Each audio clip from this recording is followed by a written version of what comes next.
I'm Celeste Butler. I'm the store manager here at Food Storage Depot, and welcome everybody, Thrivalist Online. Today, we have our water class, and I'm so looking forward to introduce you to Marcello. He is actually a pioneer in emergency preparedness with over 15 years and tens of thousands of hours of real-world experience helping families, organizations, and governments prepare the right way.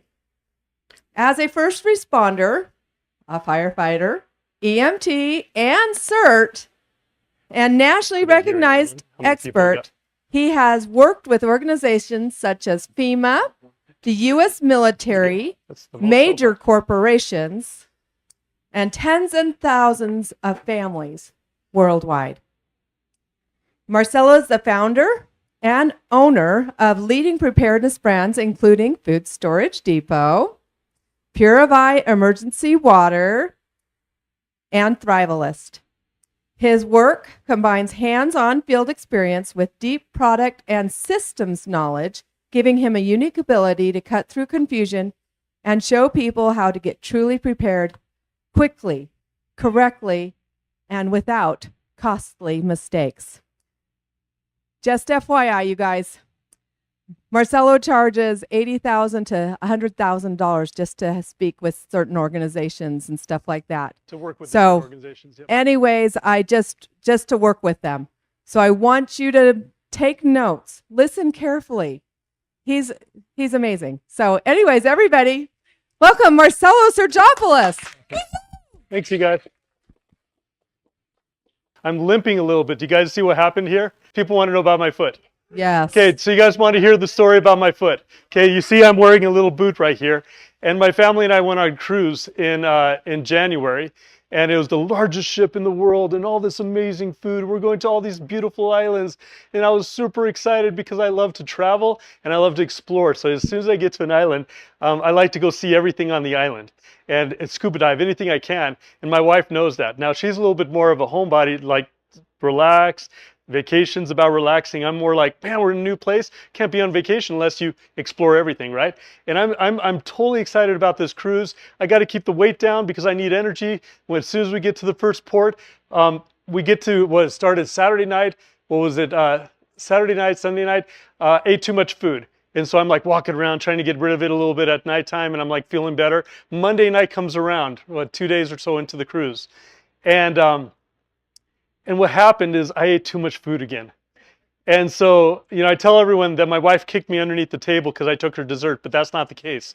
What happened is I ended up looking, feeling like yucky and going, okay, I felt really good before when I exercised a little bit. Oh my goodness, I'm a former college soccer player and there's a soccer competition going on upstairs. And so I'm like going, hey, told my wife, Julie, I'll be back. Okay, I'm going to go join the soccer competition. I get up there, and it's a bunch of Brazilians and Latinos, and they're good. I mean, like, really good. And I'm like, oh, this is great. And so I get out there, and I'm just running and running with this big belly and everything else, and just going and going, and scored a goal. And then scored another goal. And scored about 5 or 6 goals, and now we're winning. And then the lady says, 10 seconds left. And I'm like, one more goal, I can do this, because we're doing perfect assists. And I run up there, running, getting really close to the goal. It's right there. And then all of a sudden, I felt like somebody had taken a ball this big of concrete and thrown it as hard as they could at the back of my leg. And I fell down on the floor and I said, who would throw something like that? And I turn around and nobody's there. And I'm like, I just tore my Achilles. And popped it in half, separated it completely. And so we had to call the vacation short, get back, get some surgery. And so I'm not supposed to be on it. I'm sorry, Julie. But the thing is, like, I have a hard time not being on it. It's just like, there's too many things to do, right? And so that's what it's all about. Pretty good story? Yeah. So it's fun. I told my mom's like, oh, Marcello, I'm so sorry you're going through all that. And Mom, I'm 57 years old. I've done 1,000 stupid things in my life. This is the first time anything like this has happened. We're good. I should have died a whole bunch of times. It's like, we're good. So anyway, so let's get into water. I'm super excited. This is such an exciting topic. Okay. Is anybody else as excited about this as me? Yeah, awesome. So I'm going to ask you guys, just give me a couple. I don't want too many because I'm probably going to cover a lot. What do you guys want to learn in today's presentation? Give me a few things. I'm just going to write down what you say. Go ahead and blurt it out. Best storage containers. Got it. Okay, best storage containers. What else? Longevity of water. Perfect. I like that. These are fun. I like these topics. Go ahead. Best way to store it. Okay, best way to store it. Best way to store it. What is it? How much to store? Okay, how much? This is perfect. I love these questions. How much to store? Okay, let's get one more. How to get clean water during an emergency. Awesome. So clean water during an emergency. And this is a fire siren, okay, during an emergency. So let's talk about these things a little bit. But before we do, who here is extremely brave and doesn't mind getting wet? Come on up. Okay. Right here, let's have you sit in this chair. And I think I have, hey guys, how are you? Hey, are we still good online, Kyle? Everything good? Sweet. Okay, so right here I've got a match and I've got a balloon. So this balloon and this match right here, okay? Let's just get this and see what happens. Does that scare anyone? Cool. Now let's get another balloon and let's get it on top of your head right here full of water. Oops, that didn't work. Let's try this one again. Let's go full of water. And are you sure you wanted to volunteer? The thing is, we can do this in here because it's our place and we can get it wet. Okay, ready? Right on top of him, and let's do it. It's going to burn my finger. Ow. Okay, what just happened there? It didn't pop, right? Thanks, you're brave. Okay. But what's interesting, so I'm going to ask you guys, what does this little demonstration have to do with the emergency water? And I need the microphone for people to hear. What is this little demonstration? It looks all dark down here, okay? It didn't pop. What does this have to do with emergency water preparation? Go ahead, back here. You can heat up water in lots of different types of containers. Turn up that microphone just a tiny bit, and then say that again. You can heat up water in lots of different kinds of containers, and like even paper. Totally. Like there's a lot of ways to do it, right? What other analogies does this have to do with emergency preparedness water? Let's get one or two more. Who's creative here? Good. Right here. I need a microphone. Could you use it like insulation? I mean, like insulation, sure. Yeah, water can go insulation. What else? About being prepared with water. Anything else pop in your brains? You need to buy more balloons. That's awesome. I love it. And the truth is, I don't even have a reason for it. I just thought I would do it because I thought it was kind of fun. And I just wanted to hear your guys' reasons because water preparedness can be fun. Okay? And there's a lot of interesting things about it. Right here, I just showed you a little bit of science. Okay? I just put it here and it's not going to blow up. I mean, I've done big old fire everything and it doesn't ever pop. And I've done this so many times in front of different groups. Little kids love it, by the way, especially when I go to elementary schools and I talk about entrepreneurship or whatever else. I get a kid on the floor and everyone's like, cool, and they're waiting and nothing happens. And they're like, so cool. Okay? But the truth is there's science behind this and there's science behind water as well. And we're going to talk about the science of water quite a bit today. So let me get this little presentation going. And I'm going to ask you this question. Why is water so important for emergencies? And let's get a couple answers from you guys as well. Why is water so important? Let's get started right here. Okay, sanitation is what she said. It's okay. I got it. I'll repeat it for now because it's going to be quick. Okay, what else? Oh man, yeah, we're made up with 70% or so of water, right? Okay, what else? Oh man, here in Utah, it's a desert, right? We've got probably hundreds of people online right now, all over the place. And there's a lot of people that live in freezing places, places that are deserts that don't have a ton of water and everything else. Go ahead. You can only live 3 days without water. Yeah, through 3 days, a lot of people, their organs will start shutting down, right? You need water to function. So you guys have some amazing reasons. I put a few of them up here. We live in Salt Lake City area, right? The Salt Lake Valley. And what's interesting is we're waiting for a 7.0 earthquake or bigger, right? We're waiting for the big one. Our fault line and the Brigham City fault line are way overdue, hundreds of years overdue. And you've noticed that we've started having tremors since 2020. Did you notice that? We're starting to get them. I remember the first one I felt, I jumped up because I've been through a lot of earthquakes. Okay, I know exactly how they feel. I had one of my friends' father, a little bit funny, was one in one of the big earthquakes I was in, and he was on the toilet, and it knocked him off the toilet. Another time I was in a waterbed. I was a teenager at the time, and it started just going all over the place. I'm like, oh, this is awesome. It's like surfing, and I don't even have to get up. And so I've been through a lot of earthquakes. Well, here in Salt Lake, we're not ready for an earthquake. We have so many old buildings. And if you go digging underneath the ground, there's a lot of those red clay pipes. Have you seen those? That haven't been taken out yet because they don't replace them until they break. And when I was talking to the tops of emergency preparedness, who are my clients, and I consult them, okay? When I was talking to them, and I was asking them, okay, what's your emergency protocol for water for the Salt Lake Valley? And they said, well, I'll share something with you. And I go, what is it? They said, if a big earthquake happens, several cities will be without water for how long? A year. For 12 months or more. Okay, and I asked them, how are you going to handle that? They said, well, you have to take trucks around and everything else. I was living here in Draper not too long ago, and a water pipe broke. Okay, not even a big one that goes, we have big ones in Salt Lake that go across the fault lines. Okay, that little pipe on near 7th East and 114th South broke, and it took them probably 30 days to fix that thing. One pipe. We're not talking 17,000 pipes. Okay, so you can imagine what would happen if an earthquake hit here, right? With all the liquefaction and everything else we have. You look at anthrax. Remember the anthrax thing back in 2001? People were getting these letters and they would die from letters or be threatened by letters. Did you know a lot of people stopped drinking the water because they were afraid of the terrorists coming in and actually poisoning the water? And then you go right here to what happened in Hurricane Katrina, water all over the place, but none of it you could drink.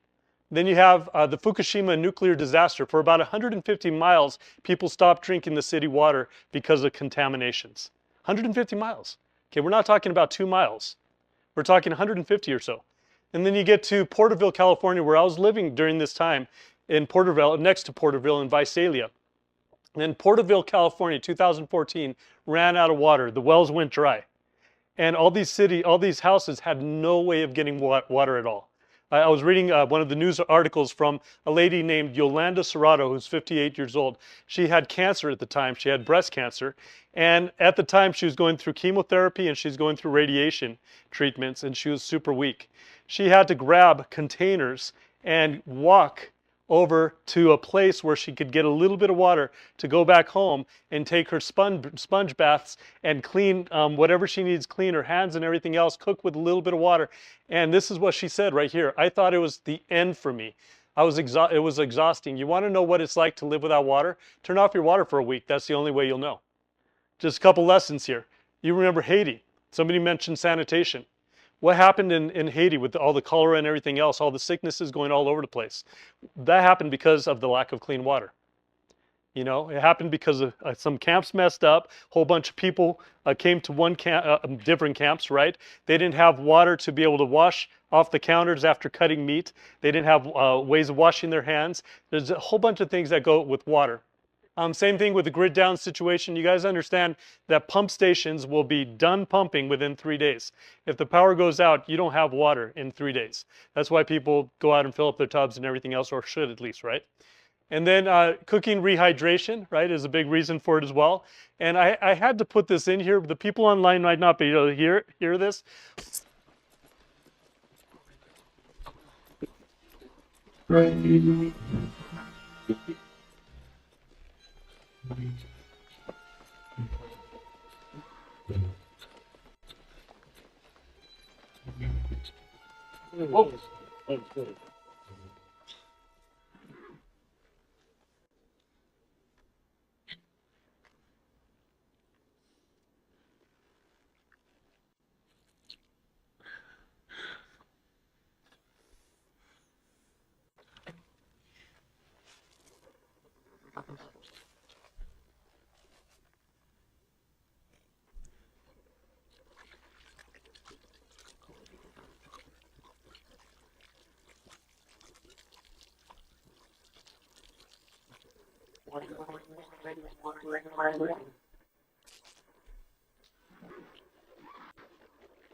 Lip balm?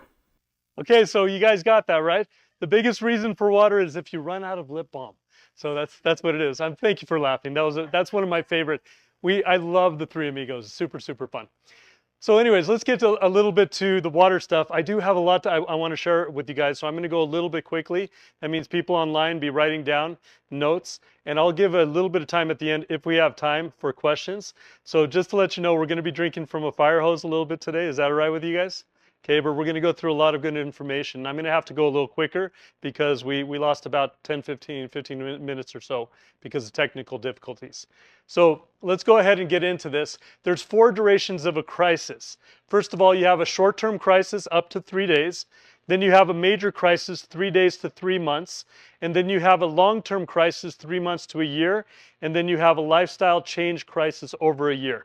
When we're getting prepared for long-term emergency situations, we're doing water storage, either on a grab-and-go situation or on a stay-at-home shelter-in-place situation.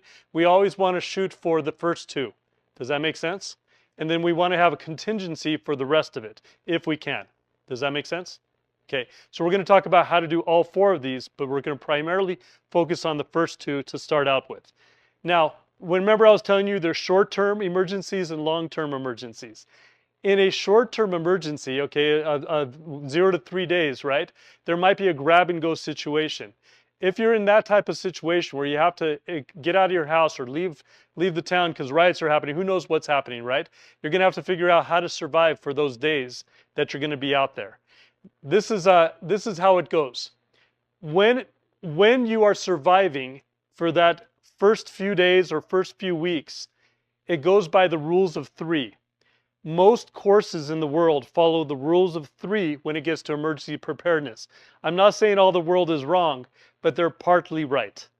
When it gets to the rules of 3, the priorities of 3, that has to do with sudden emergencies. Long-term emergencies is a whole different story, and I'll prove it to you. With the rules of 3, there's 3 seconds. You can die in 3 seconds without hope, protection, attention, right? If you fall off a cliff, you die quickly, right? You lose hope, you commit suicide, you die quickly, right? You know, protection, somebody comes up to you with a gun and you can't defend yourself, you can die very quickly, right? Safety, same thing. You're not paying attention at work or whatever, something can happen. I just went through a fireman training where we were taught about what to do when we get to a farm, and they called in the EMTs and the firemen to help out. We had to look at probably 50 to 100 really gruesome pictures and understand what happens. And that right there, the safety thing, is a real problem at farms. You look at the farms, and when we get a call from the farmers, you know that it's bad because farmers are tough. They're going to do everything on their own to fix anything they can on their own. And when we got a call, they said, when you get a call from a farmer, you know it's bad. So just prepare yourself for the worst. And you can die in 3 seconds without safety. 3 minutes without air to breathe, or three minutes if you bleed out. I've had to watch people on the road bleed out within minutes, and us trying to stop it with tourniquets and everything we can and still lose them. You can die very quickly like that. 3 hours without heat or cold regulation. A friend of mine, his son, about 5 years old or so, they were at Lake Powell and they weren't watching him, and he went off and they found him a couple hours later dead in the sun. Okay, really sad. One of my best friends. But it's real. And this is where water comes in. Okay, number 4 on the list. Isn't that crazy? And I put here you have to have clean drinking water, because if you had not clean drinking water, like a lot of people do, what happens? Diarrhea, vomiting, right? A lot more problems with indigestion and everything else. 3 weeks without life-sustaining food. So a lot of people have those meal bars, you know, the Coast Guard approved. Have you ever tried to live off of those? I have. I got sick. I couldn't do it because there's not enough nutrients in there. It's just calories. So you have to have life-sustaining foods, and then 3 months without human interaction, and now we go back to hope, right? And so that's kind of what it goes to. So let's go into water a little bit. If we're going to be in an emergency situation where we have to prioritize it in a sudden emergency, we need to figure out how much water do we need and what type of water do we need. First of all, how much water do we need? Okay? This is a grab and go situation. You're not going to be able to carry a gallon a day. Okay? Yeah, as much as you can grab, but if you're going to pack it ahead of time, right? Okay? The answer is, ready? The answer is it completely depends. That's the answer. It's so crazy because I got people, I've been doing this 15 years, 20, 30,000 hours of experience, hundreds of thousands of dollars in mistakes to learn what I've learned. You think I've made a couple mistakes here? Absolutely. And what happens is people say, oh, I got my grab and go kit and I got my emergency bucket of food and everything like that. As soon as the earthquake happens, I'm ready to go and I'm awesome. And I'm like, that's amazing. But where are you going to go? And they're like, oh, we never thought of that. And I said, well, if you need to skip town, where are you going to go? And are you going to get in your car? And if you're going to get in your car, how far can you drive with traffic? And are you keeping your gasoline tank half full at least at all times? And if you are keeping it half full and you can't get to a gas station because everything's shut down, all the electricity's gone, nothing's pumping or anything like that, how far can you get on that gasoline tank?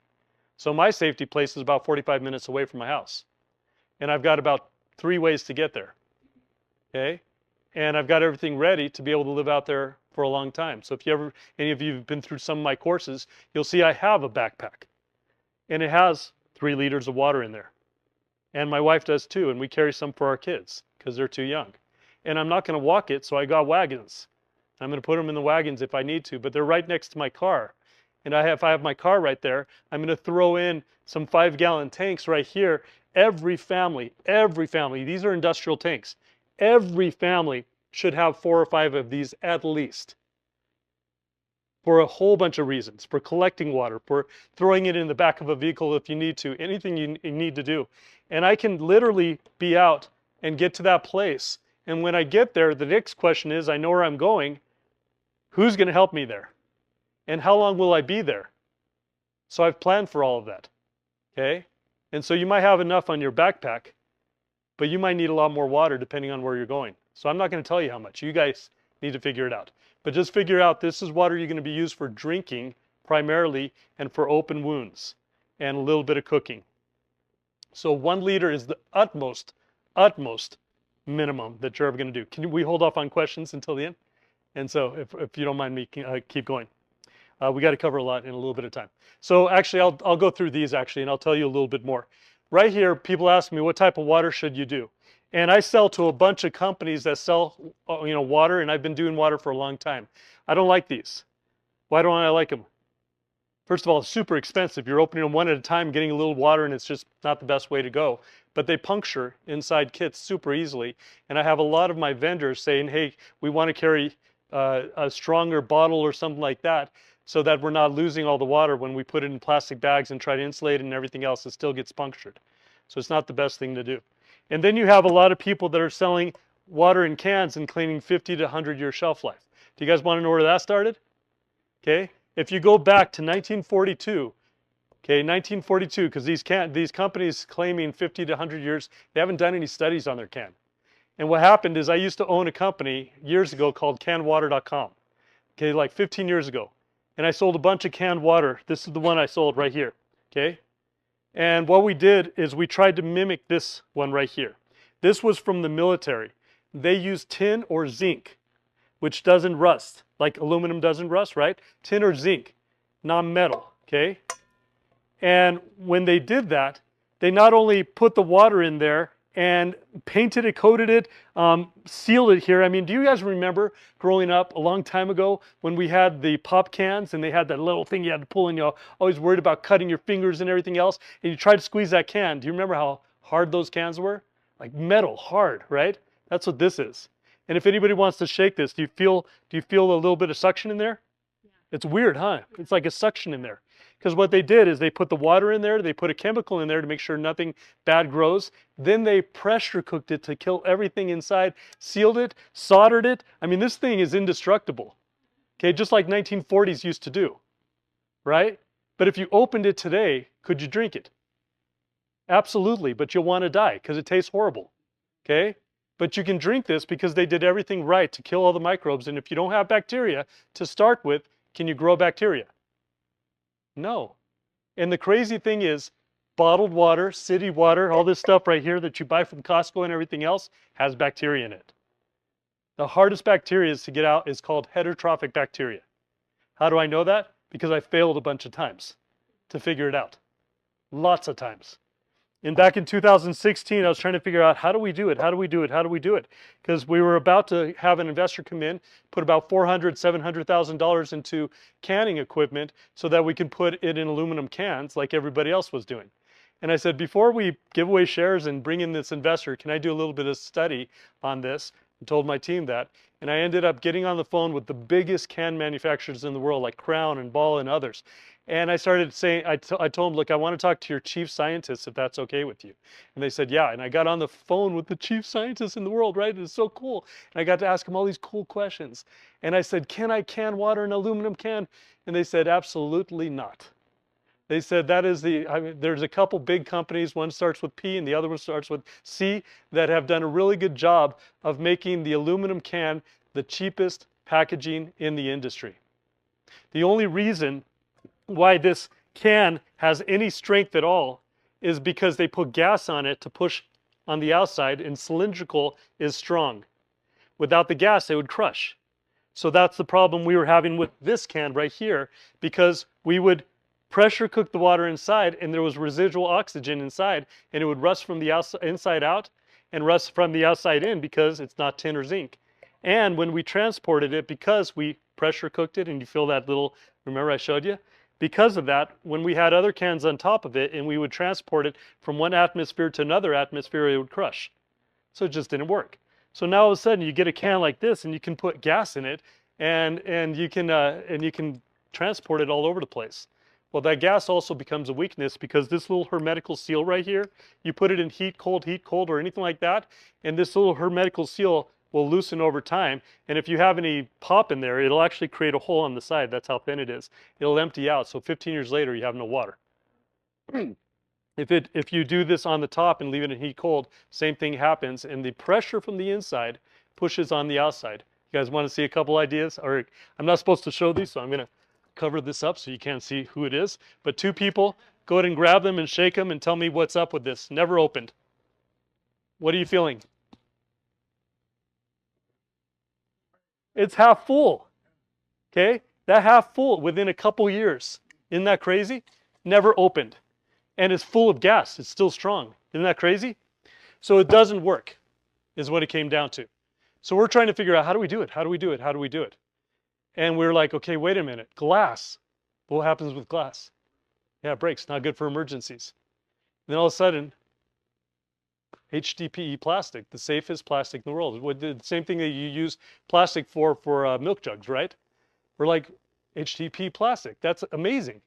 It helps protect against chemicals. You can't rust it.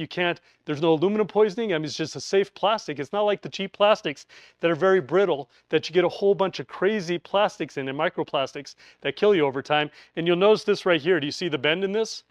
It's starting to evaporate just through this part right here by itself. So we're thinking HDPE plastic, and that's what this is right here. And so we ended up going, okay, HDPE plastic, awesome. Let's have no seam on the bottom, but then also let's get rid of the seam on the top. How do you get rid of the seam on the top? You do what's called an induction seal, where you put a little piece of silver and plastic and you melt it to it so it becomes part of it, just like those peanut butter jars that you open up and you have to break it open with a knife, right? To be able to get underneath because it's completely sealed and can't get off the edge. That's what's under here. So you have a completely sealed bottle in here, and you have a cap on the tops, and then you have a band around the top, around the outside is triple sealed. But the cool thing about it is this is the exact same plastic used by the military for their canteens. So if you leave in the heat, you're going to have a canteen taste, right? But it's still safe to drink. But the cool thing about it is during an emergency, if I have to go up to a can and all this junk is falling all over the place and I drop it in chemical waters and everything like that, where am I drinking from? Where am I drinking from? Do you see the difference? So you're protecting where your mouth goes. And when you run out of water. You go to the FEMA place and here's my canteen. Here's my canteen. Does that make sense? The other cool thing about HDPE plastic is HDPE, number 2, recycle, is completely recyclable, but it's very different than PET or PET, okay? Plastic that is really hard to recycle or reuse during an emergency. This stuff right here, you can literally put in heat in a pan over a fire and it melts completely, and you have people making wheels out of it and axes and hammers and everything else, and you can reuse it over and over and over and over during an emergency. So this becomes reusable. Now, when it comes to my emergency kits, which one do you think I use?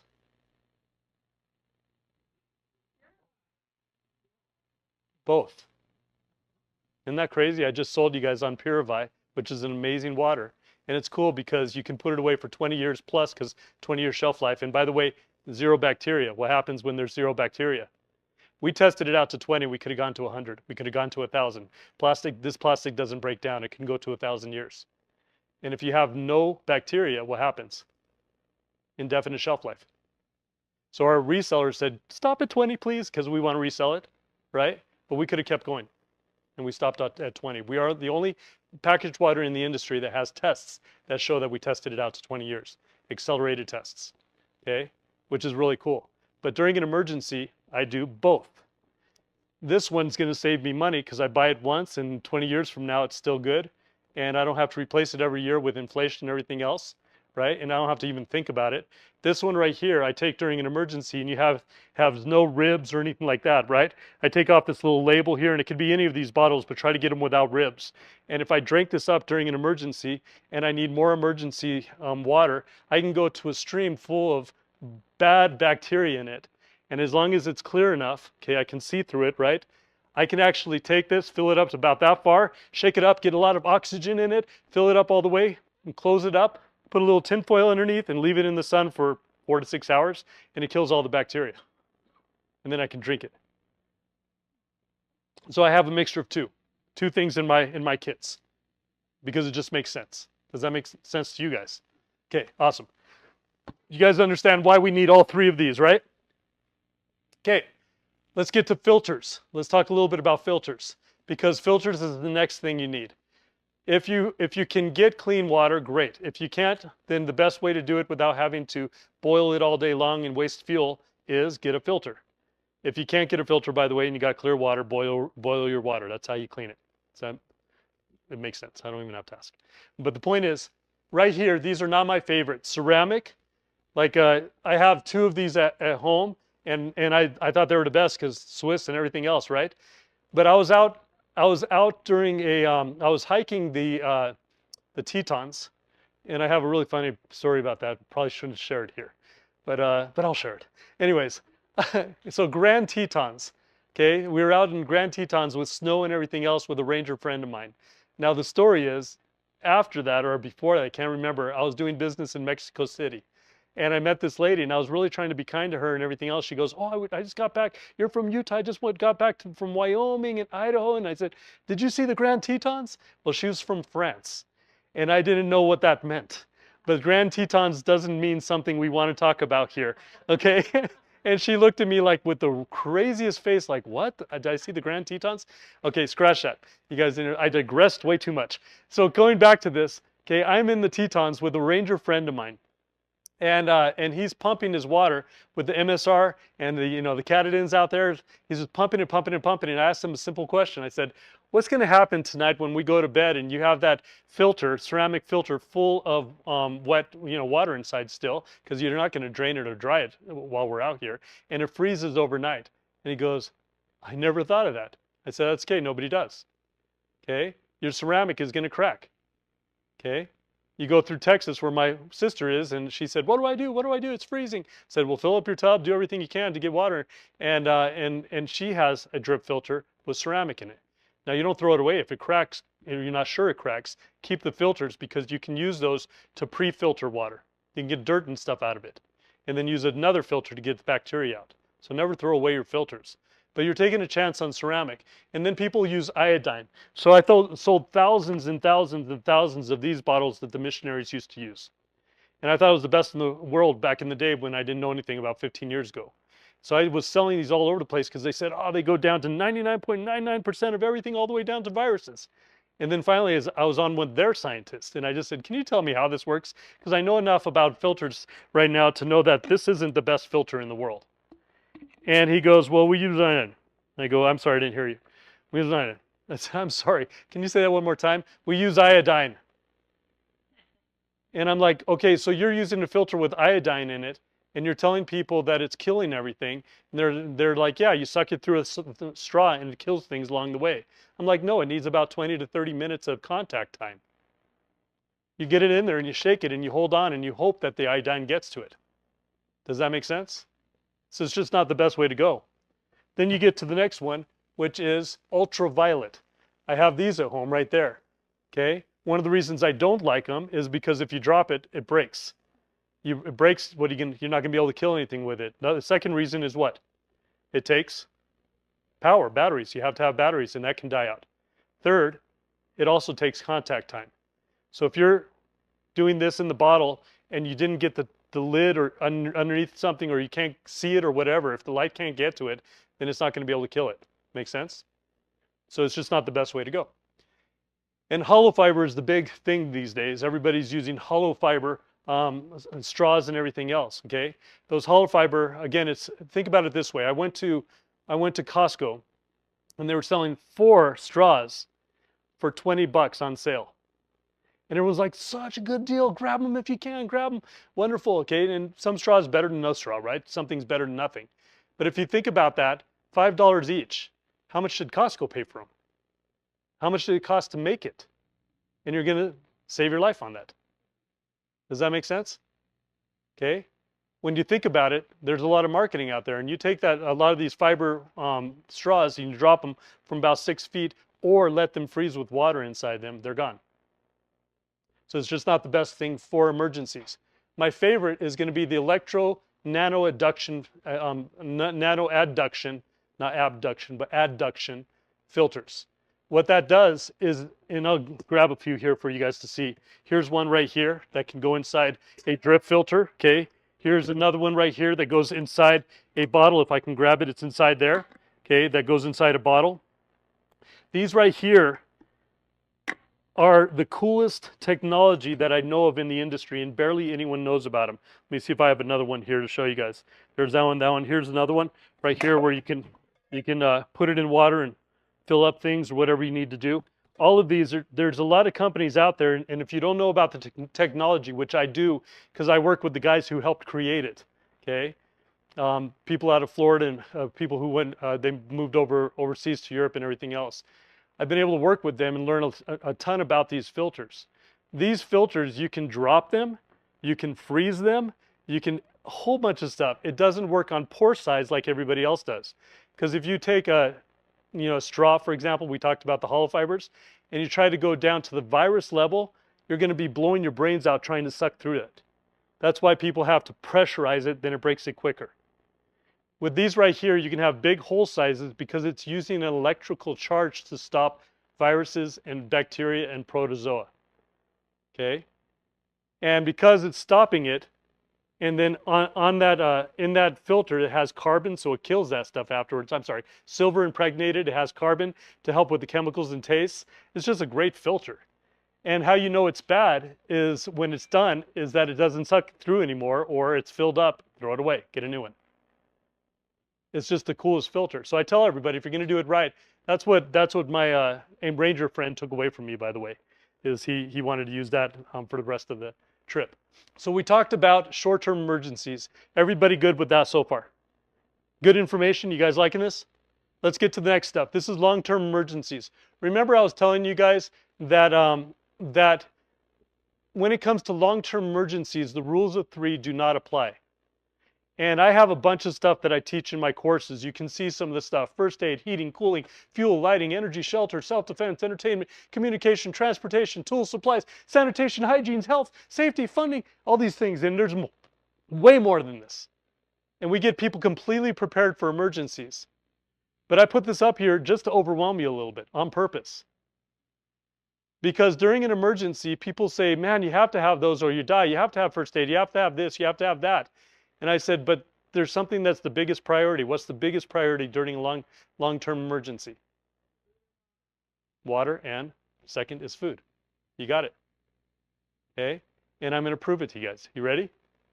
I came from Southern California. Have you guys ever been to Southern California? Anybody? Can I get some hands? Okay. Wow, a lot of you guys have. I grew up, I mean, it was a horrible childhood. I grew up 10 minutes from Disneyland, 10 minutes from the beach. I mean, what do you do? Like, I've been to Disneyland 150 times or so. Oh, poor me, right? And when we were living down in Southern California, there's some fun things to do. And you can remember Disneyland, you know, and all that stuff. Now, the other thing about California is it's a big concrete jungle. Millions and millions of people. It's not like out here where we live in Utah. And it's starting to change here. We're getting a lot more people in the city here. But do you remember the day where you get a flat tire and at least 5 people come out and help push you out of the way here in Utah? Still happens where I live. In fact, if I showed you a picture of where I live, there's a main street, there's a park there, and during the daytime you see a whole bunch of bikes, scooters, a whole bunch of stuff out there in the park unlocked, and no kids. And I ended up looking at that coming from California. I'm like, where are the kids? They're going to get all this stuff ripped off. And they go, nothing gets ripped off. I'm like, are you serious? I go, why is all this here and no kids? They said, well, this is the bus stop. The kids take their bikes and their scooters there, hop on the bus, go to school all day, come back, get on it, and go home. On a main street, which is crazy to me. California is not like that. Okay? I still have PTSD from California. Where I would put my bike or skateboard on my porch 30 feet away from the sidewalk, and I'm looking out every 2 seconds, or my garage door is open, making sure nobody's taking anything, because that's what they do. So if you can imagine the mentality of California, okay, and I'm not saying I'm a Californian, okay, I'm not trying to talk negative, but the reality is, in California, when you have that many millions of people, you're a number, not a name. People go to work, they come home, open their garage, go in their garage, close the garage door, get some dinner, watch a show, go to bed, go to work, and they barely ever talk to their neighbors. You got a cordial hi every now and then, but it's not like 911 where everybody loves everybody, right, and comes out and everything else. Here where we live, if somebody dies on another street, people are mowing their lawns. I mean, this right here, okay? I've had so many people mow my lawn, shovel my snow, and I didn't ask them to. 5 o'clock in the morning, they're out there, and I'm like, who's out there? And it's just crazy. I never asked them to. And they're doing that. You know, we're names, not numbers. And that changes, because what happens is when you get to a society, what happens, people say, oh man, I'm going to prepare for emergency, so I'm just going to go off on my own somewhere in the middle of nowhere. Well, that's dangerous. You're making yourself a target. And how are you going to get medical attention and everything else you need? Communities are good. But what happens with communities is the more people you get in a community, the more community you have. The more people, the more community you have. The more people, the more community you have. The more people, the more community you have. The more people, the less community you have. The more people, the less community you have. You see where I'm going with this? When you get to that city level, town city level, around 3,000, you start losing community. But what you do gain is you gain convenience. Because now I have soccer down the street, and I have a karate place, and I have a gym, and I have the 15 stores I can go to. I got everything I need to, but now you also have dependence and you lose independence. Do you see how it goes? But people have to do that because that's where the jobs are. And you have more opportunities in cities. But you also become a number. Now let's imagine this. Let's imagine that California, let's imagine being facetious, not 17 million, but 1 million people in a circle surrounded by mountains on one side and ocean on the other side. And the big earthquake comes, bigger than they expected, shaking everything, right? And during that earthquake, telephone poles are falling and light posts are falling and everything goes out. There's no more power or anything like that. Now everybody comes out during that earthquake and they're all a family. Like, are you okay? Are you okay? And checking on all their neighbors. Now let's just suppose that all 1 million people, it would never happen, but all 1 million people have exactly 7 days of water and 7 days of food per person. Nothing more, nothing less. Miracle. Amazing, right? And somebody says, hey, let's get together at Bob's house in the backyard. And 5 o'clock tonight. It's summer. It's going to be light for a while.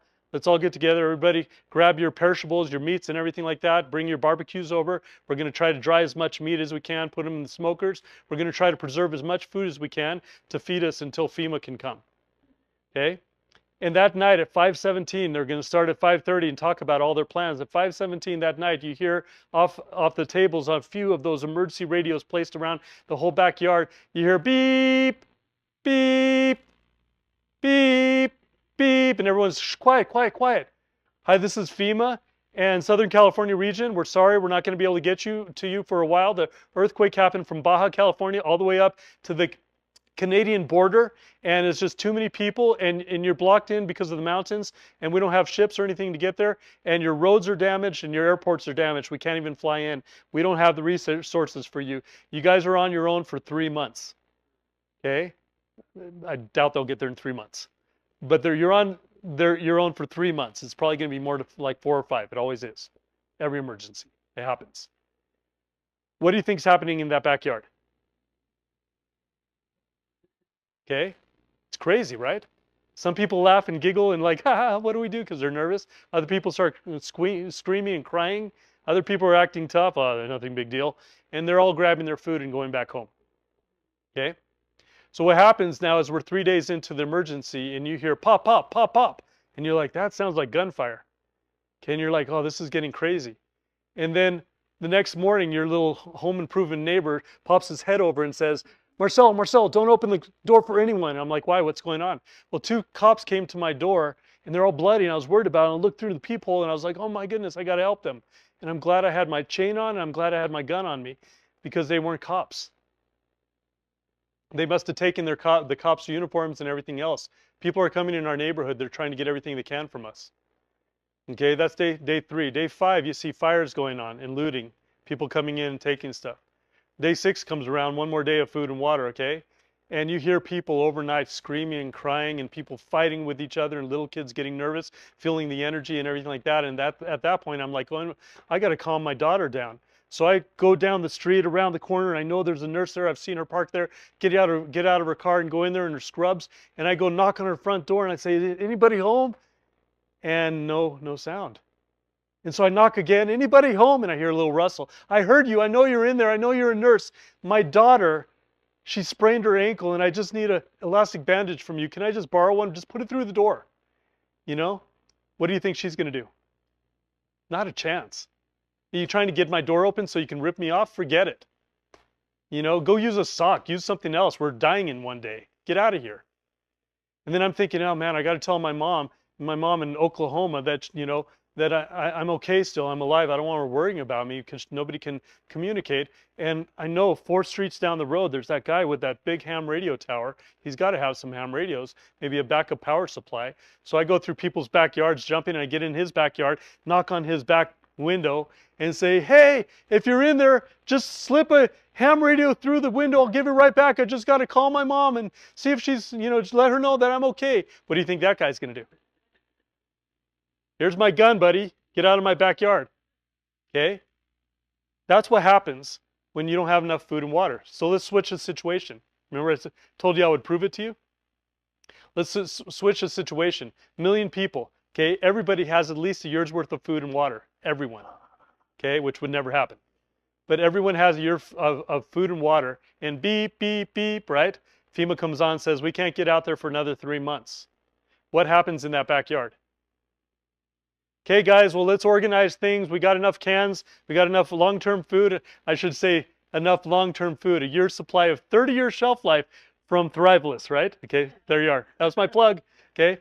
But they have enough food. Everyone says, okay, tell you what, so-and-so nurse, come over here. Will you start a committee to make sure that health is taken care of, first aid is taken care of? Awesome. You, Bob, who has, you know, the ham radio tower and everything else. Can you get a couple of the electricians, make sure that's working? And will you take care of all the communications we need? Will you, so-and-so, take care of education and entertainment for the kids? Will you, so-and-so? Do you see how things changed?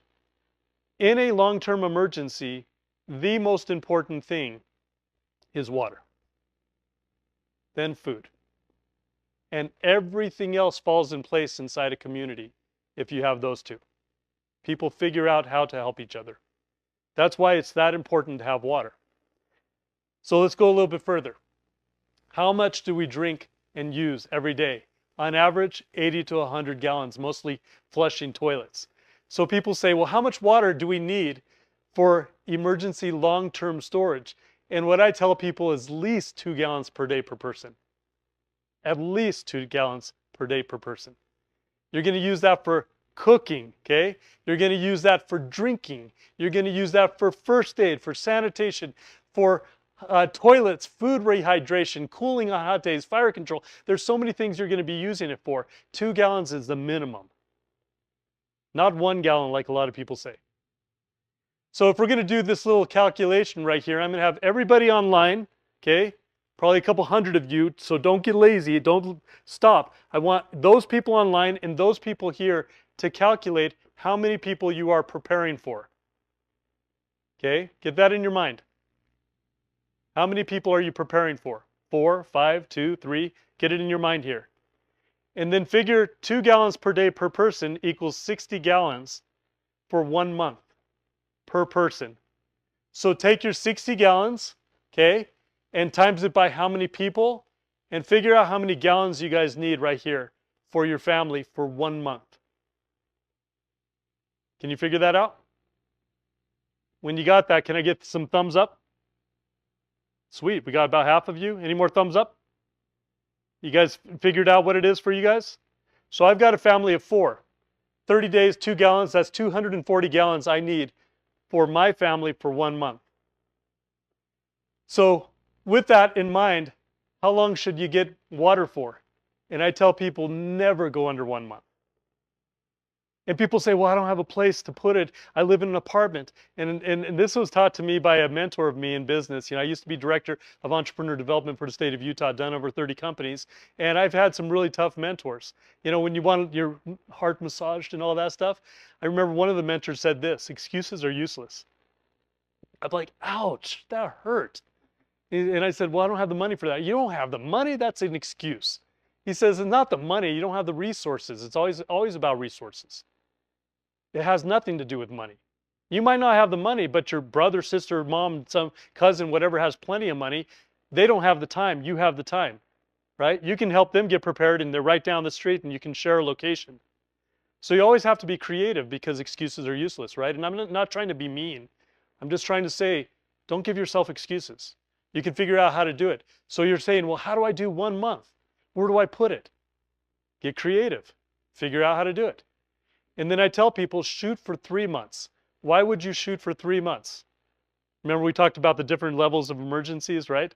Okay, that's one reason. But the other reason is if you run out of clean water, okay, because you got to remember, people end up saying, well, I got a lake down the street, I got a river down the street. And I'm like, yeah, what happens when there's a nuclear disaster, somebody dirties the water, chemicals get in it, or something else happens to the water supply?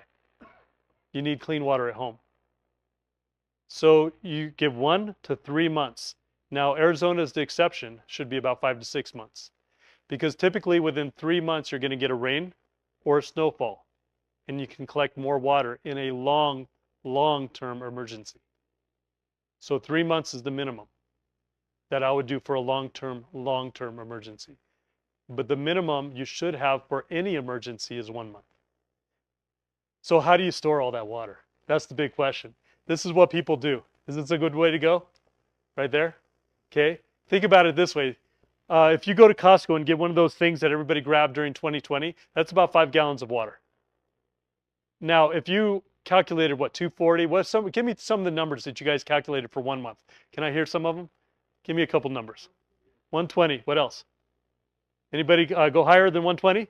Going once, going twice, anyone? What was it? 900, oh my goodness, 900. Okay. Yeah, the grandkids. And the thing is, that's so cool because you're doing that. You know, you're like me. I always have more than I need. I have extra filters and everything because I'm a softie. If a little kid comes to me, I'm not going to say, get out of here. You know what I'm saying? I don't know how to. It's just part of my personality. Okay. But you have 120 up to 900 in this room right here so far. And you're like, how are we going to store that? Well, if you imagine one of those cases, let's just say, let's go with the number before. What was it? 240 for a family of 4? 240. How many 5 gallons do we need for 240? Who can do the math on that? 48. I need 48 cases of Costco water that I have to replace in about 6 months. 6 months to 12 months. Okay, and then when I'm drinking it, I'm getting a bunch of microplastics in me. Okay, so let's go to something else. Let's go to the 5-gallon jugs. That'll help out, won't it? Okay, when you think about 3 months worth of water, do you see how much room 3 months worth of water takes up in this picture? Okay, let me show you how not to do it. All right, first of all, don't do it in milk jugs. Plastic milk cartons, there's too much bacteria in there, and that lid doesn't seal very well. Paper cartons, I don't even have to say anything about that. Plastic detergent bottles, dangerous chemicals inside the plastic. Never do that. You don't want to do it this way either because it's way too expensive and it's just the wrong way to go. This is how everybody does it. It's wrong. It's just wrong. Say again?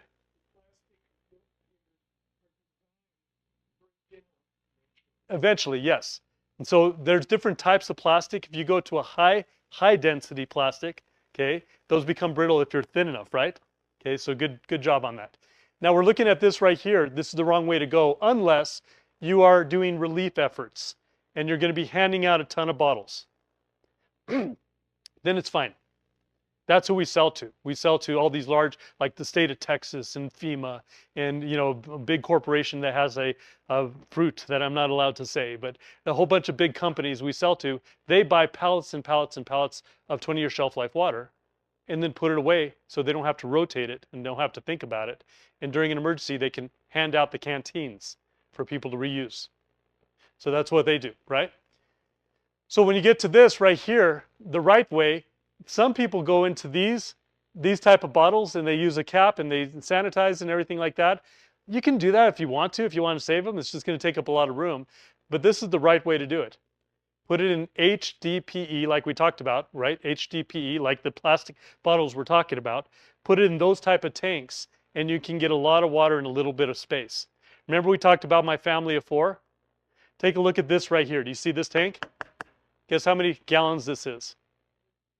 275 in one little footprint. We're talking about, what, about 2.5 feet here and maybe about 3 feet this way. Okay, that's 1 month's worth of water.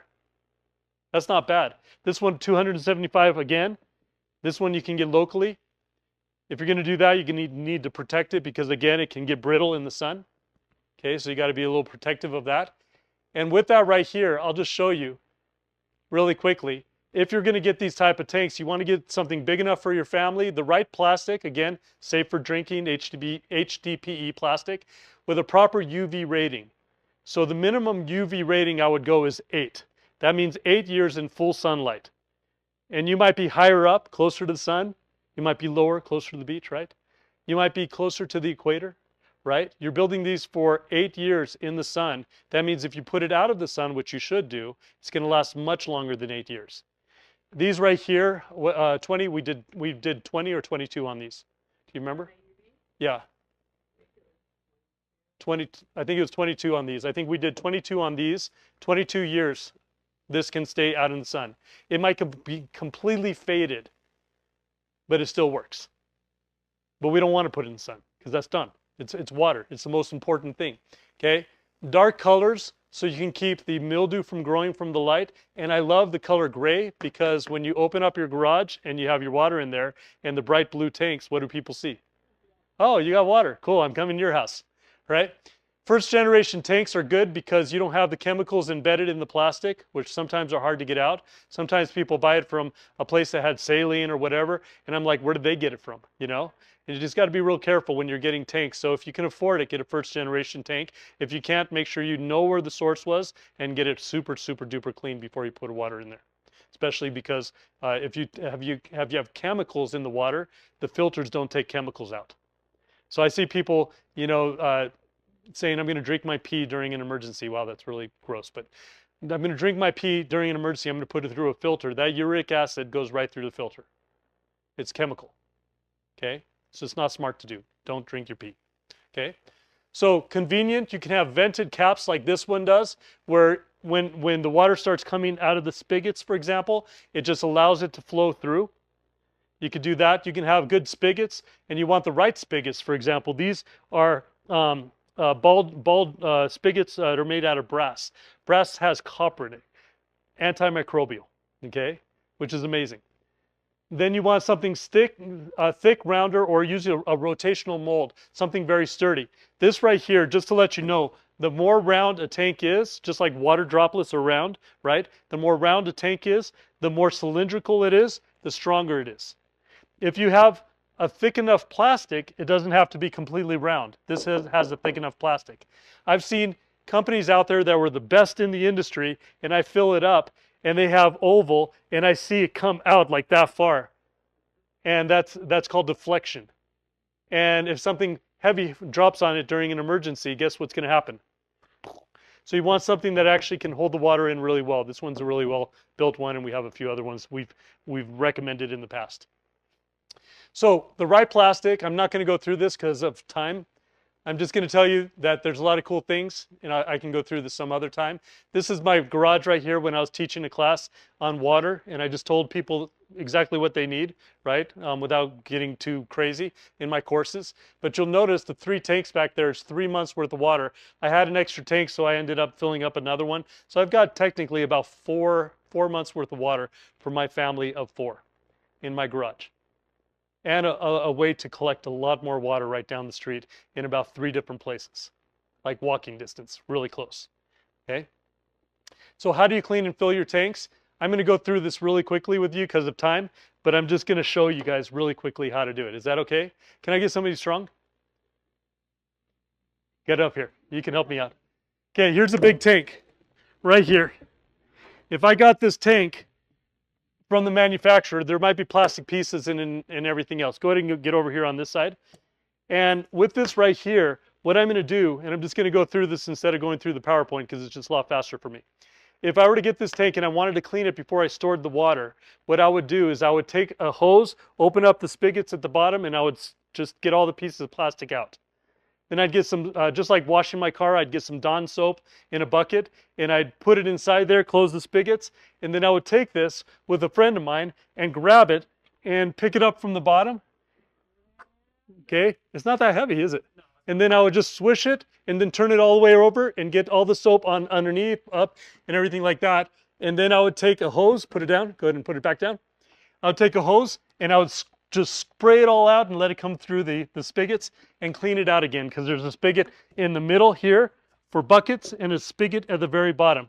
Same thing with these right here. There's a spigot down there, and you can get yourself attachments for hoses from Amazon. Super easy.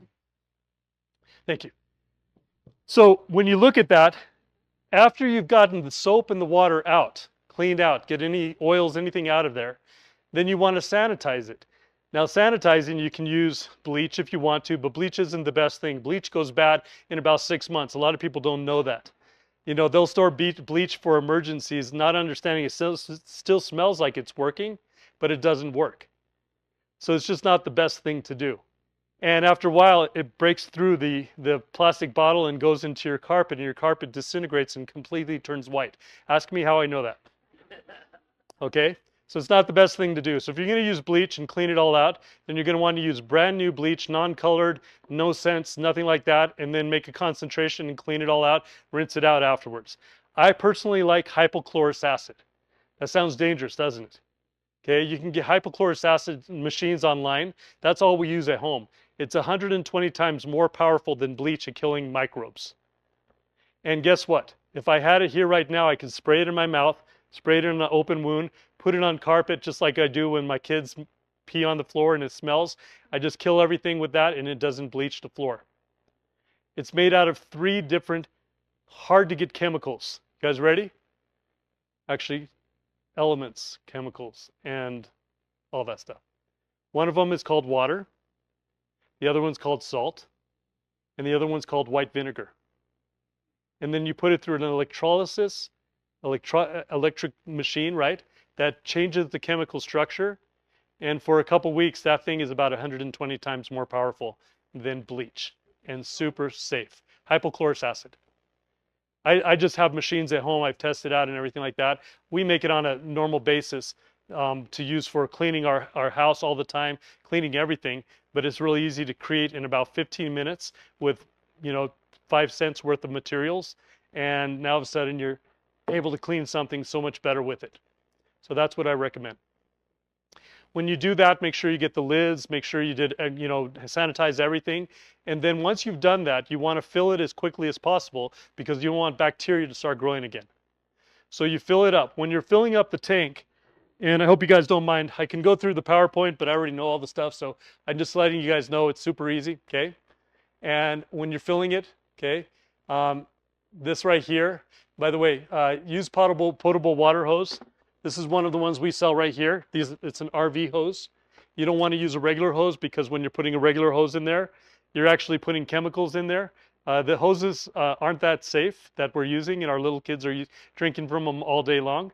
They have really bad chemicals, a lot of bacteria, a lot of crazy things in there, but chemicals are the bad thing you don't want in water. So I say get a good RV hose, a good potable hose. You're going to fill partway first. So when I'm filling this up, one of the big mistakes I've seen with some of my customers is they fill it up all the way and then they find a leak. And I'm like, oh man, well, before you even fill it up, check to make sure the spigots are good if there's spigots at the bottom, right? And then fill it up past the first spigot about a couple inches and wait an hour and just see if anything drips. If it looks good, fill it up past the second one, wait an hour, see if anything drips. If nothing's dripping, it's looking good, fill it up. But when you're filling it up, just remember, if you're in a freezing location, you want to fill it up to a point where water freezes 9%. So if you give yourself about 10 to 15%, you're giving plenty of room for it to freeze. And HDPE can expand, especially if you're getting the right HDPE. Now, without getting into too much science here, there's LDPE, which is low density polyethylene plastic, MDPE, which is medium density polyethylene plastic, and hard, right? The HDPE, okay? When you're making the right tanks like these right here, you want to create something that's hard, okay? And that doesn't deflect. But if you can get it right close to MDPE plastic that expands a little bit more, if you go right next to MDPE, it's a 0.941 density. 0.940 is MDPE. If you get it right there, which we did, if you get it right there, it can expand with cold and not break as easily, but still hold its shape. That's why I love tanks like this. Does that make sense? Okay. Was that too much science or okay? Yeah, all right, good.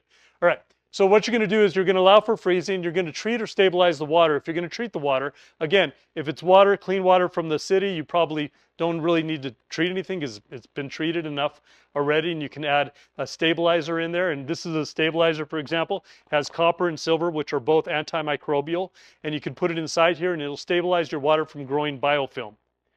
Okay? So if it's city water, you really don't need to do anything else. Put city water in there, put one of these in there, you're good for 5 years or more.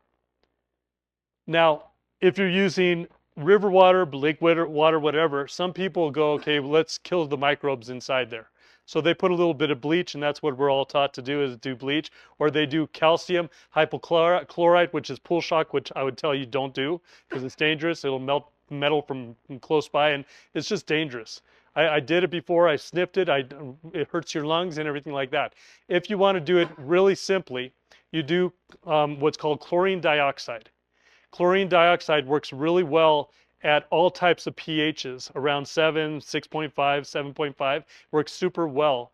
And it's super expensive, except for if you go to RV stores and you get yourself what's called Purogene, okay? That's a stabilized high chlorine dioxide. Chlorine dioxide takes 2 different bottles to create. Usually you have sodium chloride and then an acid, and you mix them together, and then they create this amazing killing machine for microbes. But then it just has a short shelf life. As soon as you do that, it has a short shelf life. It's expensive. You get little bottles for like 30, 40, 50 bucks. But if you get something like this, you can treat a lot of water, this RV stuff, and it's stabilized. What that means is it's already made. You don't have to put an acid in there. It's already made, but it's stabilized. As soon as you add water to it, then it activates it. So you want to keep water away from it. And if you put it in a fridge, it'll last about 3-5 years outside of a fridge in a room temperature place. But if you put it in a fridge, then it'll last maybe 7, 8, 9 years. But if you're going to do that, put it in a plastic bag, because as soon as you take it out of that fridge, it's going to collect water, right? Because of the coldness. So you want to get it back to room temperature and then open it up and then use it. So you're not using, having water collect around it or in it. So that's a good way to be able to put it in your water if you need to add it to kill microbes before you seal it completely. And then obviously seal it and you're good to go. One other suggestion is you could date your water, which is nothing romantic here.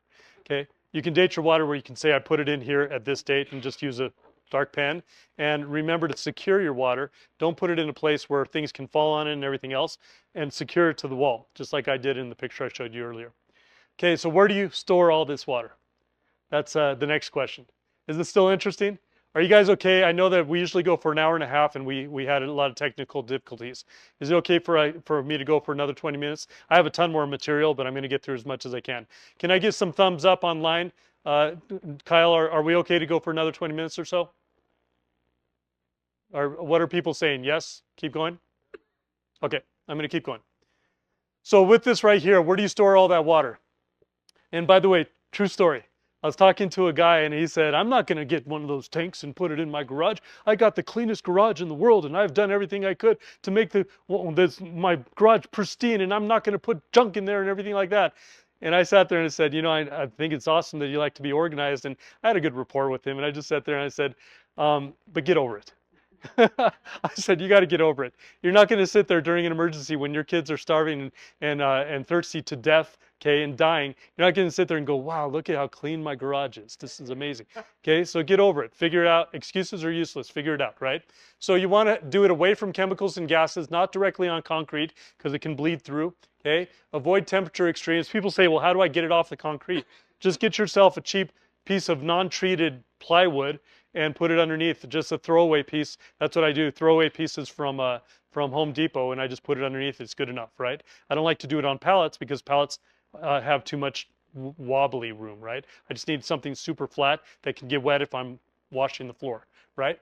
Avoid temperature extremes if you can, out of direct sunlight. If you do have to put it outside, for example, I have this IBC tote right here, but I have a pallet cover that I put over the IBC tote.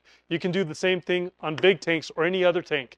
You can cover your tank and then replace the cover every few years when it goes bad, like your covers for your barbecues, right? When they go bad, just replace it, get a new one, rather than replacing an expensive tank. You want to do it in a leak-safe location where if there is a leak, it's not going to ruin your house. You want to put it in secure or securable locations, somewhere where things aren't going to fall on it and damage it, and where you can make it so it doesn't topple over during an earthquake, and then you can never get it up, okay? Accessible locations, some people put it in a place where it's way down in the basement, and if there were a really bad earthquake and the house went off the foundation, there's no way to get to it, you're not going to be able to get to your water. So try to put it somewhere where you can get to it. Now, how often should you rotate your water? You guys want my answer? Okay, recommendations. First of all, don't do inline tanks. I've had too many people, well, we rotate our water every day. And, we just hook it up to the city water and it goes through and everything like that. Well, what happens if the city water gets contaminated? So does your water. Seal it, leave it. Don't take a chance on your water. Don't rotate it through inline pipes. Next thing is, people say city water, if you don't do any additives, don't do the silver copper thing, which I do because why not? I'm a fan of doing more than less on water, right? If you do city water, people say rotate it yearly. They say if you stabilize it with a copper silver every 5 years, right? This is my recommendation. How often do I rotate my water? You guys ready? Drum roll, please. Awesome, thank you. Every 50,000 years, that's when I rotate my water. Or when I move, right? And people say, you're not going to live for 50,000 years, Marcello. I'm like, you don't know that. I'm helping.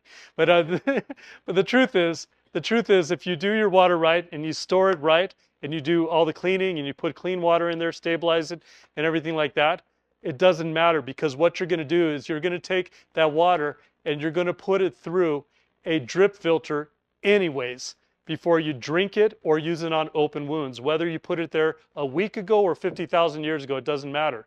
If you're going to drink with it, maybe cook with it or rehydrate with it, open wound water, anything that might hurt you. I mean, bathing, no big deal. Use a lake. It doesn't matter on bathing. But open wound water, drinking, I'm going to put it through a drip filter anyways. And so it's going to clean out everything. And if the taste is weird, I got carbon in the filters and it's going to make it taste better. It's going to get out anything that might have grown in there. I'm not going to take a chance during an emergency. Just why not? And these have these drip filters. If you don't know them, these are some of the drip filters we sell right here. These have the nano filter in them. This right here, it has, a really strong spigot. What happens is we don't have the filters in here right now, but you would have filters in here and 4 can go in here. You take water, pour it in the top, and it goes through the filters. And remember, these can freeze. They can be dropped and everything else. They're nanofilters. They use electroadduction, not whole size.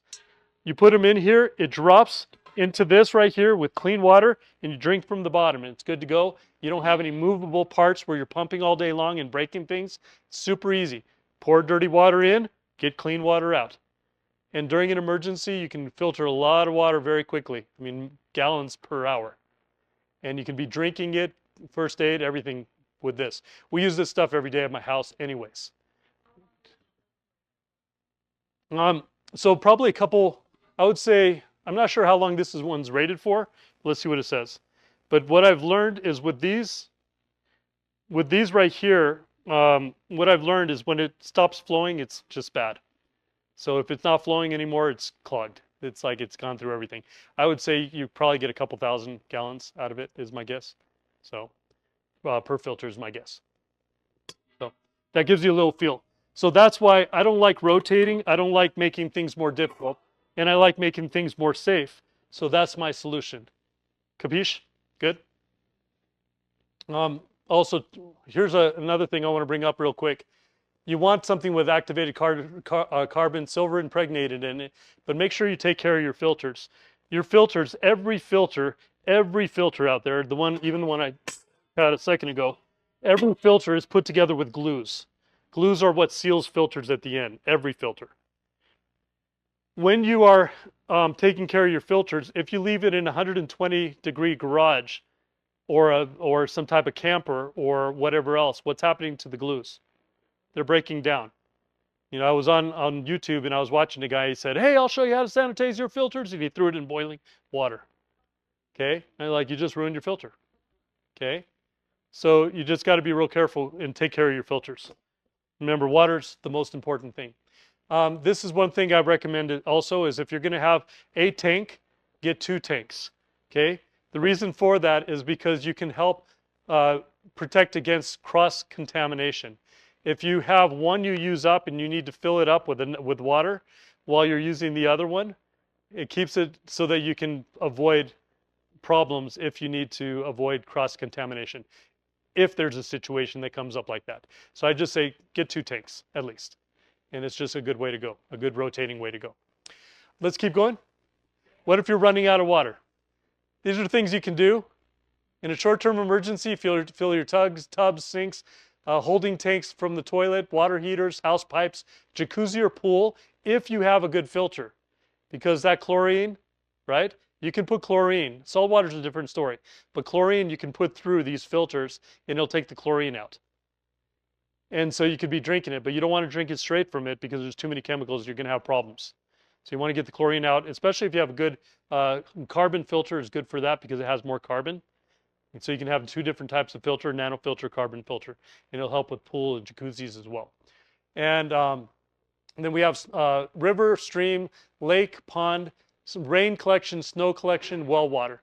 Now, remember I told you everybody should have these right here. These 5-gallon tanks, you should have a bunch of them. But I also have siphon tanks. I also have a little motor I can pump things with if I need to that I can hook up to my portable power station. I have buckets. The buckets I have are actually black, not blue. This one's blue. I'll show you why. When you're collecting water, trying to get your water with your bucket or whatever else, if you're getting to some type of lake or pond, you don't want to get right at the edge where there's sediments and junk and bugs and everything else. And you want to get right at the top where it's warm and more microbes, even though the UV is killing a lot of stuff. If it's mixed up, the microbes can be there. You want to go just a little bit under and get the water from there, or filter the water from there. You want to get it also from higher limits if you can, where there's not animal poop and a whole bunch of cryptosporidium and everything else. And you want to try to get faster water because it has less bacteria buildup, more oxygenation, and also less contamination buildup if you need to get it. These are the things that I would recommend if you're doing rain collection. Some people do these IBC totes, cover them up, and put them outside to capture it from their roofs. Now, if you're capturing it from your roofs, remember, there's chemicals that are not very good for you in asphalt shingles. So remember, you got to be careful with the type of roof. Some people use it just to water their lawns or whatever else. But if you're using it for drinking, you just got to be a little more careful. You can do big tanks. You can tanks underneath. But this is something I recommend everybody do. Go to Home Depot. Get yourself some Visqueen. Try to get 6 mil or 7 mil Visqueen. And during an emergency, if you have to collect more water, remember, just like a roof, surface area collects more water. If you have a little tiny bottle trying to collect water in the rain, it doesn't work as well as if you have, 200 feet across your lawn. And if you can create a little barrier around it, you can actually create, just like this picture, you can create a pool where it collects water and you can put it into a tank or filter it or whatever you need to. So surface area helps. So I like black because especially here in Utah where we have snow, black actually absorbs heat and it'll start melting the snow a little bit faster, not much, but it'll help it allow a little bit more. This right here are some ideas if you do need to melt snow. I ended up taking a black bucket, okay, putting snow in it and putting it in my house at a cold temperature, and that snow didn't melt for like days, okay? But you put that black bucket inside behind a window on the south side where the sun's getting to it, it heats it up. It's pretty cool just to think about. You could put it in a car with the south facing side in the sun with the doors closed, and even in winter sometimes that'll get warm in there and start melting things. So you just got to be creative during an emergency if you need more water to continue. And then obviously you have to have a way to transport the water, and there's a lot of ideas you can use if cars are not available anymore, if you can't get gasoline. So I've got wagons, I've got dollies, I've got a whole bunch of stuff. I got my kids, put it on their back, right? A whole bunch of things. What if the water gets really dirty? It's just super filthy. You got to remember that low turbidity, high turbidity. Turbidity means you can't see through it. When you have low turbidity, it might be completely clear, but it's not safe to drink because of microbes. Or you might have really high turbidity water that you just boiled and it's safe, but it's not really tasty. So you want to get the best of both worlds, clear and sanitized or cleaned or purified, right? And that's what you want to shoot for. And remember, when it has more sediments in it, microbes can hide within those sediments. And it can escape any type of, most types of lights, UV or whatever else. So you want to get it clear. When you're trying to get it clear, the rule is to use the newspaper method. And this is where you take a book or a newspaper on the other side of a jar, and if you can read the words through the glass, then it's usually clear enough to not break apart or fill up or damage your filters, because you're going to take it through a filter. So you want to get it clear enough. See how you can see some of those words right there on that right-hand side? Just barely. You want to get it that clear or clearer.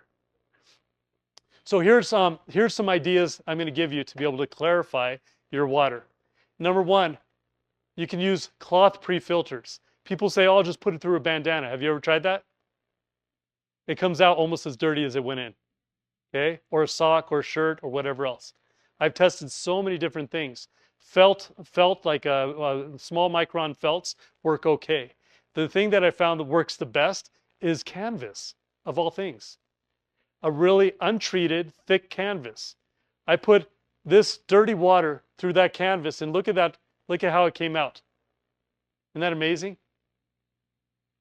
And then you can also use flocculation. This is the chemical way of doing it, where you actually can flocculate the water, group it together, put it in clumps, and it falls down to the bottom. If you're going to do this, you want to pre-filter it first, which I didn't, because I wanted to show people how well it works. You want to pre-filter it first through some type of medium, even a shirt bandana, and get all the big pieces out. And then once it's in a big 5-gallon bucket, and I've got a bunch of I have like maybe five gallon buckets, black buckets for emergencies, because buckets come in super handy, along with these 5-gallon tanks, by the way, that you can use to transport water in an emergency. But this is what happens. You can use different types of flocculants. Okay, the top one up here is called PG purifier of water. That uses not sodium, but calcium hypochlorite, and it uses also ferric sulfate. Now, the calcium hypochlorite pull shock type stuff is going to kill the microbes, but it's not the best thing for you. If you can put it through a filter, that's even better, and it also goes bad over time.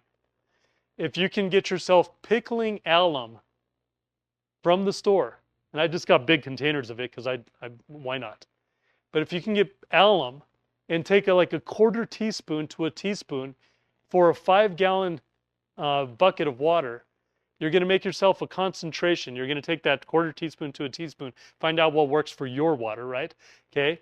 And you're going to put it in a little concentration with warm water and shake it for like 3 to 5 minutes, get it all dissolved in there and everything like that. And then you're going to put it in the dirty water, and then you're going to mix that water for 10 minutes or so, agitate it, get that alum all in there, and then you're going to leave it for about an hour. And then when you come back, I'll show you what it looks like. Isn't that cool? Do you see at the very bottom where all that dirt went to the bottom? And then I can decant, or take the water off the top, decant the water. And now I can put it through a filter. That's my favorite way, because you can do a lot of water at one time. If you need other ways to do it, you can do sediment layer filters. I've tested these. Okay, sediment layer filters, you can put cotton balls on one side or the other. You can do a whole bunch of different things. By the way, coffee filters do not work very well. That's another one popular on YouTube that I'm just like, have you guys even tried this stuff? Okay, but you can put coffee filters inside these if you need to, as well as a whole bunch of different layers of sediments to be able to put water in. The problem with it is that when you do that and you start pouring the water in it, water goes to the least, what's it called? The least resistance, right? Path of resistance. So it creates channeling in there. So if you have a big one, it's going to create big channels. I say keep it 6 inches or smaller and keep shaking it while you're putting the water in there. So it never creates a channel if you're going to do that. This is another way to do it. This is called a seepage well, where you can go to a river or some type of bank, go away from it and dig a well deep enough that the water is seeping through it, and then get rid of the dark water until it starts turning clean. And then you can use the clean water over and over for weeks. Another way to do it, if you can't do anything else, this was fun right here. I ended up trying different types of wicks. Like, you can use towels for big 5-gallon buckets, but you can stick a little wick in there and put one higher than the other and let it just seep through, and it'll actually seep the water down and keep all the junk inside in the original container. So this is in my front yard right there, just showing you guys how it works. So there's a lot of creative ways to do it. There's a whole bunch more, but you get the idea. You have to clean the water before you put it through the filters. Now, when the water is clear enough, then how do you kill the microbes? And that's where we get to either chemicals, iodine, bleach, pool shock, chlorine dioxide, or hypochlorous acid. Heat or pressure cooking, boil for 1 to 3 minutes. Ultraviolet light or ozone, where you leave it out there. And then the best way to do it is, like I told you, get a good drip filter. I think a drip filter is just as important as this water, just to let you know. That's why I have like 3, 4 of them at home, something like that.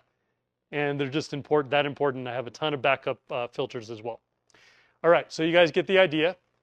And that's the presentation. We got done 3 minutes early. Do you guys have any questions I can answer online or here at all? Go ahead.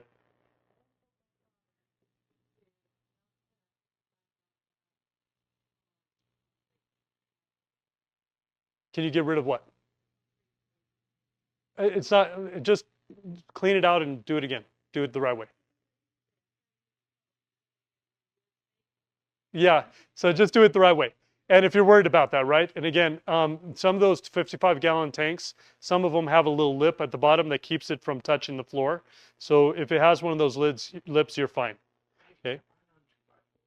Yeah, just 2x4s work. Just put enough of them that it doesn't bow in the bottom, right? Any questions online, or anybody here have any more questions? Okay, let's go right here. I just get a bunch of hoses.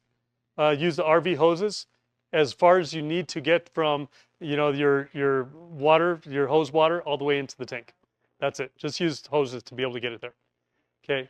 Any other questions? Online, if there's any questions, go ahead and ask Kyle, and then I'll see if I can.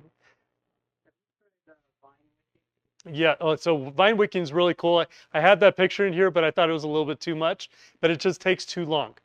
That's the problem. And what he's talking about is you get yourself a vine, like, you know, a grapevine or other vines, and you just cut it at an angle. You stick it in one jar that's dirty, and then a jar at the bottom, and it actually wicks it right through. And it cleans it really cool, but it just takes forever. And during an emergency, if you're in the middle of the wilderness, yeah, that's going to work. But in a long-term emergency like we're talking about, it's just not practical. So, okay, let's go right here. Said this, but once the water runs through the drip Can filter, you bring up that microphone just a tiny bit? test. Yeah. Hello. Cool. Kyle, thank you. Yeah, once the water goes through the drip filter, how long is it good for at that point? I might have missed that. Well, if you clean the bottom one and keep it clean, it's good for a long time. I use Cool. hypochlorous acid to clean it out, like I talked about, 120 times better than bleach, and I just do it every now and then and let it run through the spigot as well. Nice, thanks. Go ahead. Few years, the testing of the water. 'Cause Yeah. even though we think we know what we're doing, it would be nice to have a bunch of little test kits. And even this, Navy SEAL bug-in, Yeah, they show the same test kit that I found. yeah, It yeah. only does a few. So I'm a fan of whatever water is the most important thing for long-term emergencies. If you're not sure of your water or you're not sure of your future water, why not? Get a test kit. I'm okay with that. Okay, any other questions? Let's go right here in front. Mitzi? Okay. So maybe this is just a minor concern in an emergency, but like minerals, does the nano adduction one keep the minerals, or is there one that does keep minerals? It does keep a lot of the minerals, actually. So other filters sometimes take everything out. This keeps a lot of the beneficial stuff. So that was a good question. Minerals are important. Electrolytes. People don't understand. You can dehydrate just on water, right? You have to have electrolytes. And so the best one that we have, I don't know if we're still selling it, the Relight, I think is the best one in the market. But that one is, that's the one I use at home. It's just a really good one. So any online questions? Nope? Oh, you were answering. Thank you for doing that. Okay, did that answer enough questions on water? Do you guys, were you drinking from a fire hose, or are you guys okay? That's a lot of information in one day. Anyways, well, thanks you guys for being here. You guys are amazing. It's been good. I haven't been able to get here for months, and I haven't been able to see you guys, and it's so good to see you guys all face to face. Thank you for being Can I here. make a suggestion though? You bet. Okay, one thing that I always tell customers when they're here is protect your water, because even on the top of these containers, they have a little air hole at the very top, Like dust and stuff. dust, and then once you turn on the spigot and stuff like that, all of a sudden you just sucked all the dust or contaminants, because we're in Earthquake Valley. Absolutely. Yep. You've got it all into your water supply. Yeah, just remember, go the extra mile for water, because it's your most important thing. It's your most important for long-term emergencies. Okay. As a reminder, the Utah Shake out. Shakeout is Thursday yep. at 10:15. Yep, I'll be helping the cities run that, and it's super excited about that. So anyways, well, thank you guys very much. Thank you everybody online. Thank you everybody for being here. Thank You guys you, are amazing. Marcello.